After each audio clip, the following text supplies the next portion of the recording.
வணக்கம். இன்னைக்கு அயனார் துணை சீரியல்ல பார்த்தீங்கன்னா, எல்லாரும் வீட்ல சந்தோஷமா சாப்பிட்டுட்டு இருக்காங்க. அந்நேரத்துக்கு நம்ம சோழனுக்கு ஒரு ஃபோன் வருதுங்க. அந்த ஃபோன் கால சோழன் சாப்பிட்டுட்டு இருக்கிறதால நம்ம பல்லவ அட்டெண்ட் பண்ணி ஸ்பீக்கர்லயும் போட்டுறாரு. அந்த முதலாளி கண்டபடி திட்டிட்டு இருக்காரு. "என்ன சோழா நீ அடங்கவே மாட்டியா? கஸ்டமர் தான் நம்மளுக்கு முக்கியம். நீ நல்லா கார் டிரைவ் பண்றது தானே உன்ன புக் பண்ணி நான் அனுப்புறேன். நீ என்னடான்னா வர கஸ்டமர்கிட்டலாம் கட்டில போட்டுட்டு இருக்க. அதுவும் லேடீஸ் கஸ்டமர்கிட்ட தேவையில்லாதலாம் பேசிட்டு இருக்க. ரொம்ப அழகா இருக்கீங்கன்னு சொல்ற. என்ன நெயில் பாலிஷ் கலர் அழகா இருக்கு. என்ன பெர்ஃப்யூம் யூஸ் பண்றீங்க?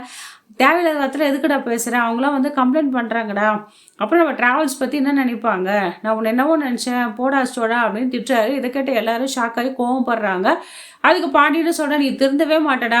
நீ திருந்தவே மாட்டேன். ஏன் இப்பெல்லாம் பண்ற? இப்பதான் பெருமை பீத்த மாதிரி பேசுனேன். நான் பக்கா இனிமேல் யார் பேச்சுக்கும் போக மாட்டேன்.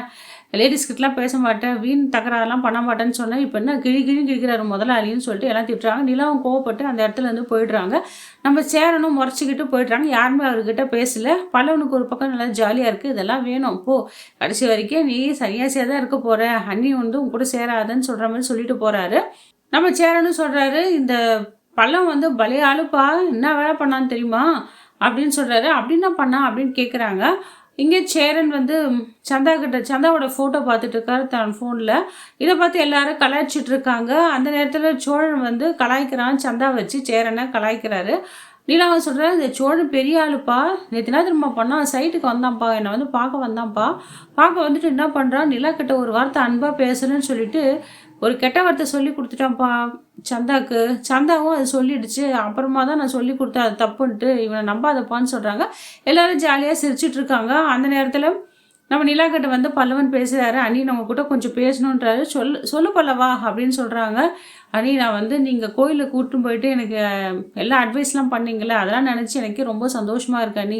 எப்பவுமே நான் கூட இருக்கவங்கள பற்றி நான் யோசிக்க மாட்டேன். என்கிட்ட எது இல்லையோ அதை பற்றி தான் நான் யோசிக்கிறேன். அதனால் நான் எவ்வளோ மிஸ் பண்ணுறது தெரியுமா எல்லாருடைய பாசத்தையும் நான் இழக்கிறது தெரியுமா, அதை நான் புரிஞ்சுக்கிட்டேன். இப்போ தான் நான் ரொம்ப தெளிவாக இருக்கேன் அண்ணி. நான் மைண்ட் நல்லா கிளியராக இருக்குன்னு சொல்கிறாரு.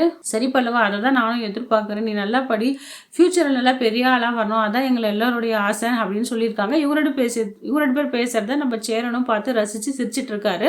அது மட்டும் இல்லாமல் நிலா சாரின்னு கேட்குறாங்க பல்லவங்கிட்ட. பல்லவா நான் தெரியாமல் அடிச்சிட்டேன்டா, ரொம்ப வலிக்குதான்னு கேட்டாங்க. அப்போல்லாம் ஒன்றும் இல்லை நீ, வலிலாம் இல்லை.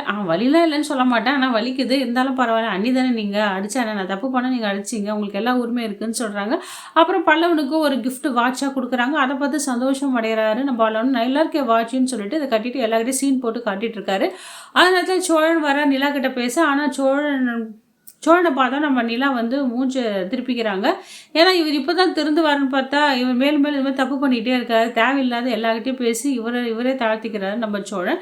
வாயை வச்சு சும்மா இருந்தாலே போதும். நிலா மனசில் ஏதோ கொஞ்சம் ஆச்சும் இடம் பிடிக்கலாம். ஆனால் இவர் போகிற போக்க பார்த்தா எல்லாமே இவர் ஏட்டிக்கு போட்டியாக தான் ஏருக்கு மாறாக தான் பண்ணிட்டு இருக்காரு நம்ம சோழன். ஒரு நாள் வீட்டில் எல்லாரும் அட்வைஸ் பண்ணுவாங்க, நீங்களும் சந்தாவும் ஒரு நாள் வெளியே போயிட்டு வாங்க. ஆனால் நீயே இத்தனை நாளைக்கு நான் எங்களுக்காக உழைச்சிட்ருக்கல, நீயும் வெளியில் போனால் தானே உனக்கு ஒரு ஜாலியாக இருக்கும். எப்போ பார்த்தாலும் வேலை, கடைக்கு போகிறது, சமையல் பண்ணுற இதுலேயும் வாழ்க்கை கழிச்சிட்டேன்னா இனிமேல் உன்னோட எதிர்காலம் நீ பார்க்கணும்ல. இப்போ நீங்கள் சந்தா தானே கல்யாணம் பண்ணிக்க போகிறீங்க, அதனால் அவங்களே வெளியில் கூப்பிட்டு போங்கண்ணா, அவங்களுக்கும் ட்ரெஸ்லாம் வாங்கி கொடுங்க அப்படின்னு நம்ம பாண்டிய சொல்கிறாரு. இதை கேட்டு சேரன் சந்தா வெளியே கூப்பிட்டு போவாரா, நல்லா டைம் ஸ்பெண்ட் பண்ண போகிறாரா என்னன்னு தெரியல மக்களே. அடுத்த ஒரு வீடியோவில் தான் பார்க்க முடியும். இந்த வீடியோ உங்களுக்கு பிடிச்சிருந்தா லைக் அண்ட் ஷேர் கமெண்ட் பண்ணுங்கள். அடுத்த ஒரு வீடியோ உங்களை சந்திக்கிறேன். நன்றி, வணக்கம்.